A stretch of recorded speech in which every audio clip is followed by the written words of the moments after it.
Justin Dobbs, board member of the Gray Panthers, and I've been with the Gray Panthers since 2006, and I am talking about discrimination of the lesbian, gay, bisexual, and transgender communities. Since I've been a part of the Gray Panthers since 2006, and I know the Gray Panthers worked on and supported gay rights even long before me, even back in the 70s. So I know the folks in those communities definitely appreciate the support. Over the past couple of years, there's been a lot of changes regarding gay people. Most recently, the Supreme Court victory. Even though it was a victory, it still lacked a little, but it was a step in the right direction. And I think there's going to be lots of good things that come from the Supreme Court's ruling. I know there was a court case filed with the Supreme Court just last week, maybe 2 weeks ago actually, of a couple from Kentucky that is now seeking to be recognized in the state of Kentucky. And that case is heard, and it is ruled the way that many are hoping that it is, and hopefully everyone in this room hopes that it is. That one case could change things for every single state throughout the entire nation. That could be big, and I think it will probably be taken up, I would assume, next year if it is heard. Also, most recently, the Don't Ask, Don't Tell policy was overturned, which is exciting, but there's still problems with it. Don't Ask, Don't Tell, back in the 90s, wasn't that bad of a policy because it was a step in the right direction.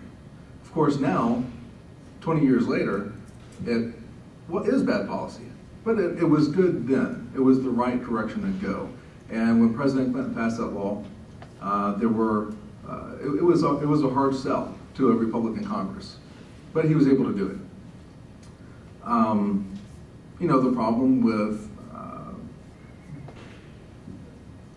gay people and lesbian people being able to serve openly in the military now is they still don't have spouse benefits.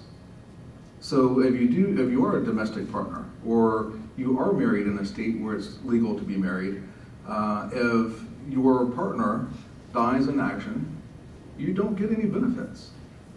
Or if, say, they don't die in action, and you live your life out and they die before you, their benefits are cut off immediately, when if you're a married couple, you still continue to receive military benefits. So that's one of the problems with the laws, with this specific law. And I think over time, probably, I would assume during the Obama administration, more probably in this last year, that will be changed.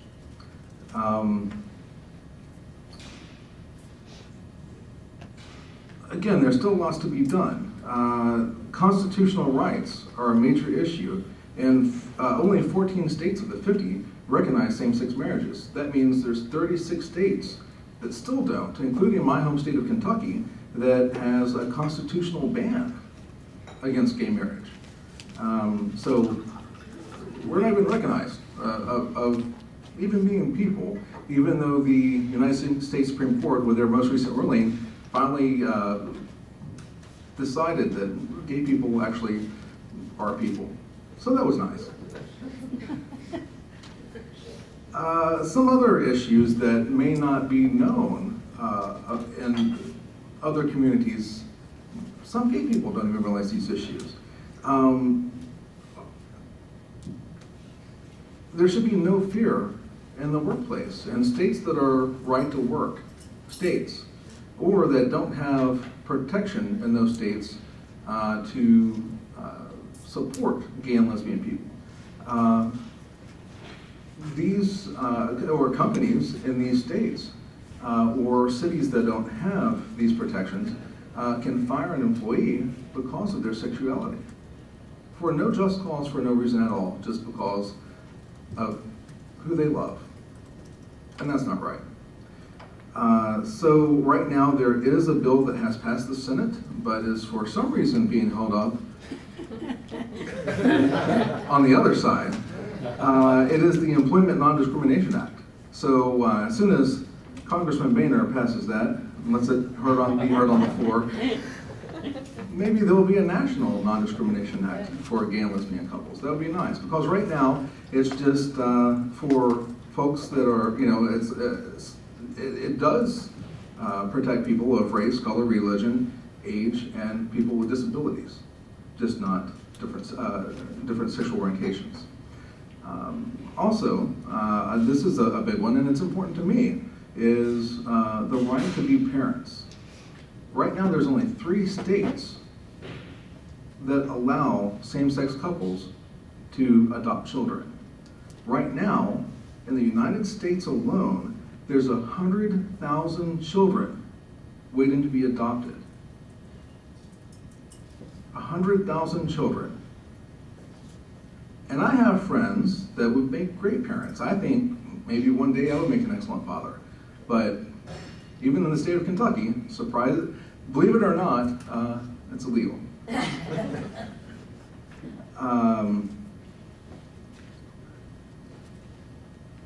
Even in Kentucky, if your family, if you have a sister that wants to adopt a child, if she has a gay member in her family, they are denied the adoption. Oh my God. Wow. Yep. That is the law in Kentucky. Okay, I found it. She found something.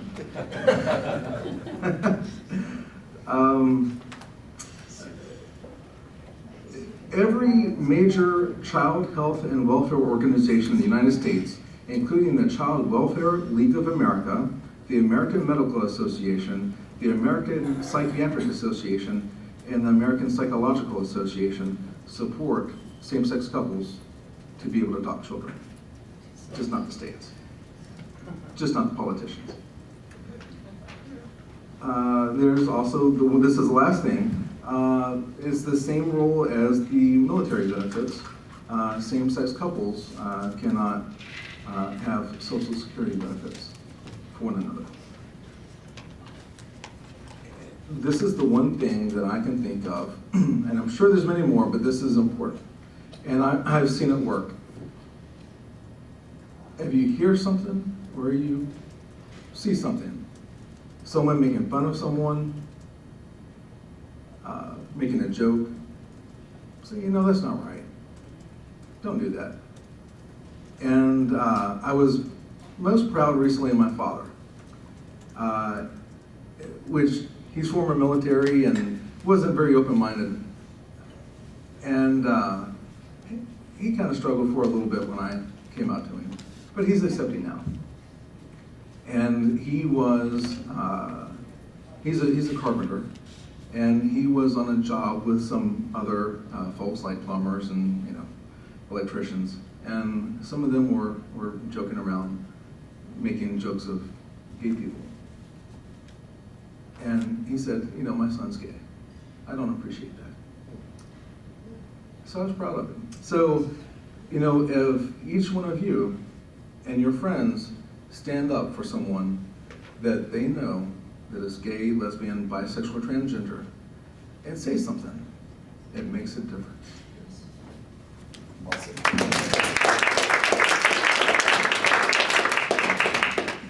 Thank you all. Now, like Chitrek is saying, I want to dig into this a little bit.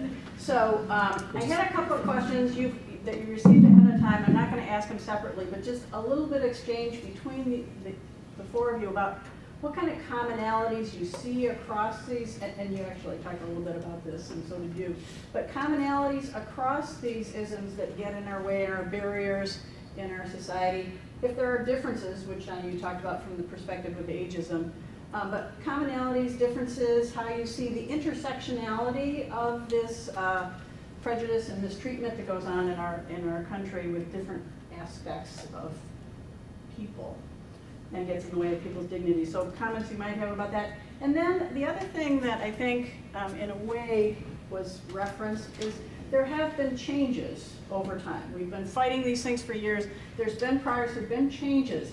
But do you see ways that younger generations, older generations have different perspectives, that we might want to approach differently, engage differently? Are there differences across generations that would be important for us to consider and think about as we try to overcome the isms together? So whatever kind of exchange you'd like to have on those kinds of comments for a few minutes, and then I'm sure the audience would like to also get a word or two in.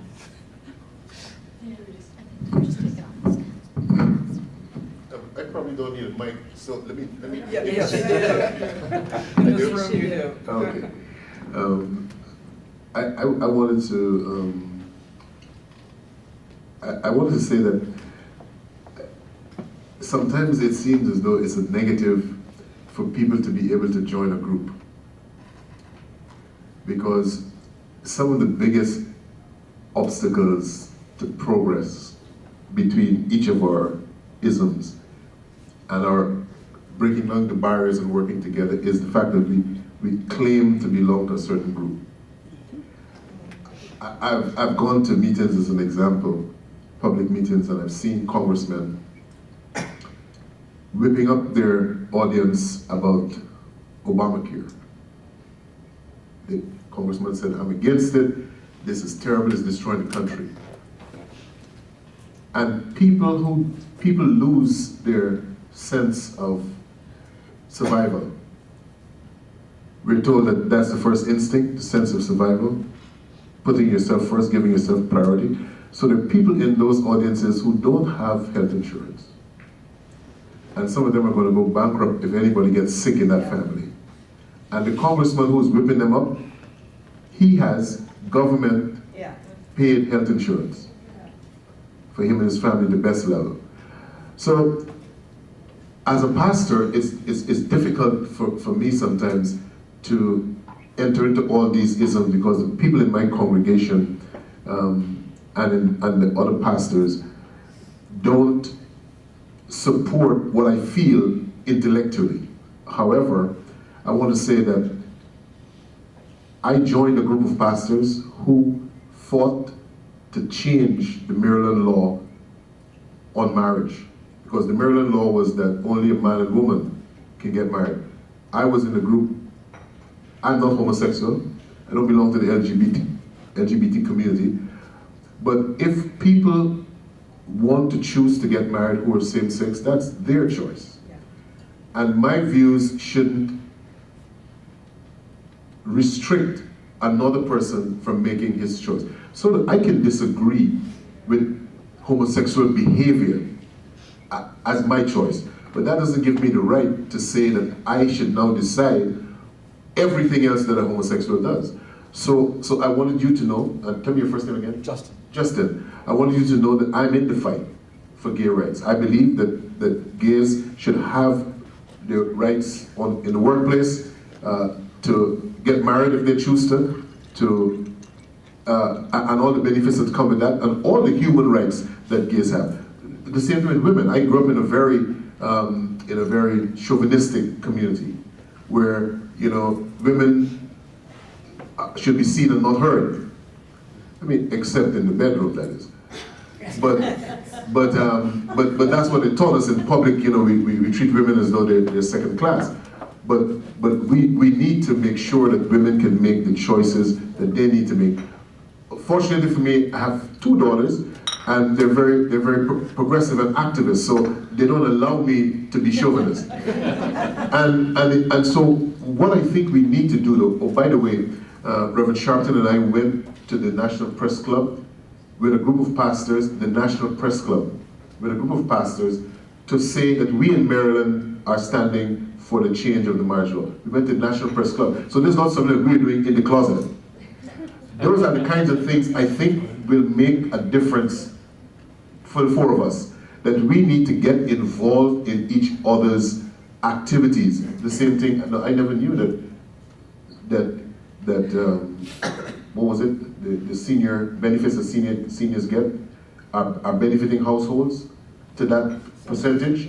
No, that's amazing. I never knew that there are households who are benefiting from the Social Social Security. Yes.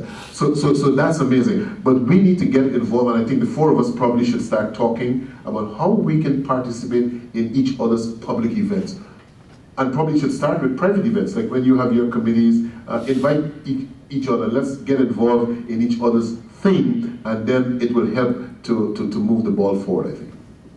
I think that's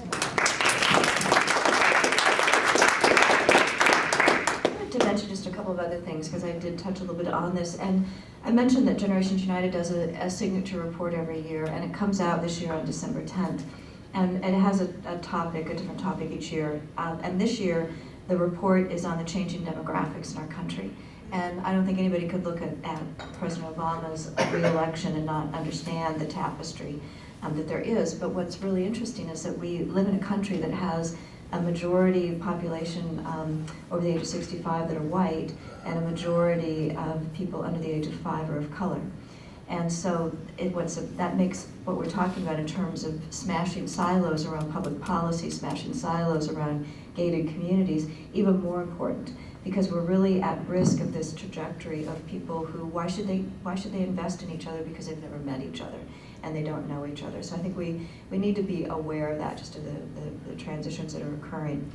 But the one thing that gives me a lot of optimism is what I see more and more with young people. And that is that young people really more and more than previous generations see themselves as global citizens. They don't see themselves as just citizens of the US.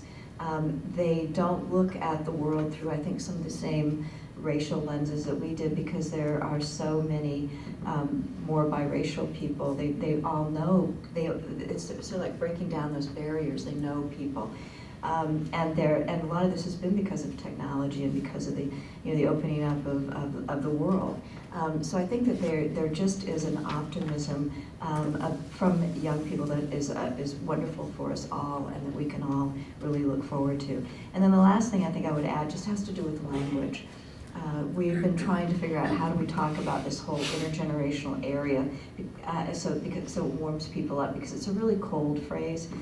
I always say my background is in adolescent pregnancy, and it took me the first 2 years of running Generations United to remember not to say intercourse, but to say intergenerational.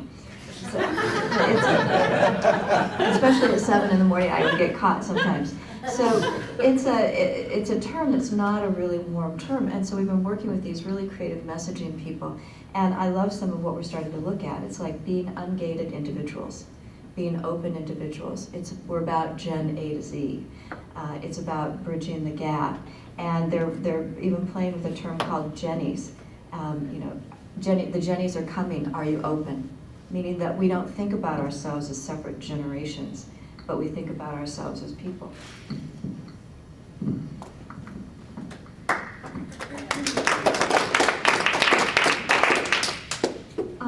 I want to loop back to a point that Pastor Lennox raised about working in coalition and working together.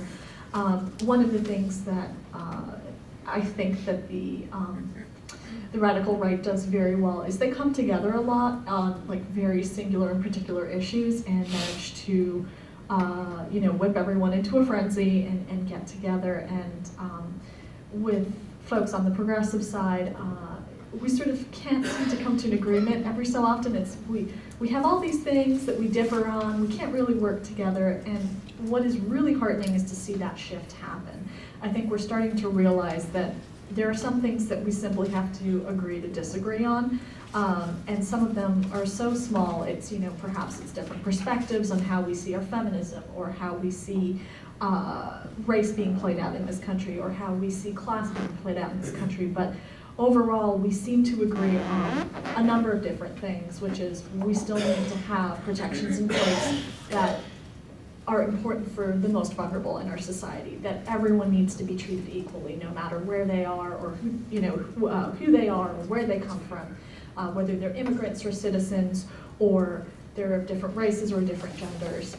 And so I think that what's really important when it comes to the activism side is the coalition building. It's recognizing that there are other groups that are working on similar issues, and that while you may have some small differences that you might not be able to hammer out necessarily, the larger and bigger picture is so much more important. And especially as, I know you've been all talking about this today with Social Security, when it comes to our safety net programs, that is so important. Because we are increasingly seeing this wealth distribution that is sort of funneled up to the very top, and then the rest of us are left with nothing, or close to nothing. And if we're going to win this fight, the progressive movement needs to come together. It needs to weave this very, very thick net. And we are seeing that shift, and we're seeing that across different types of organizations. And I think that is a really wonderful thing. We're seeing it across LGBT organizations, organizations focused on race, focused on the different disparities that affect people of different ages, and certainly of gender as well. So that is, that's a real plus.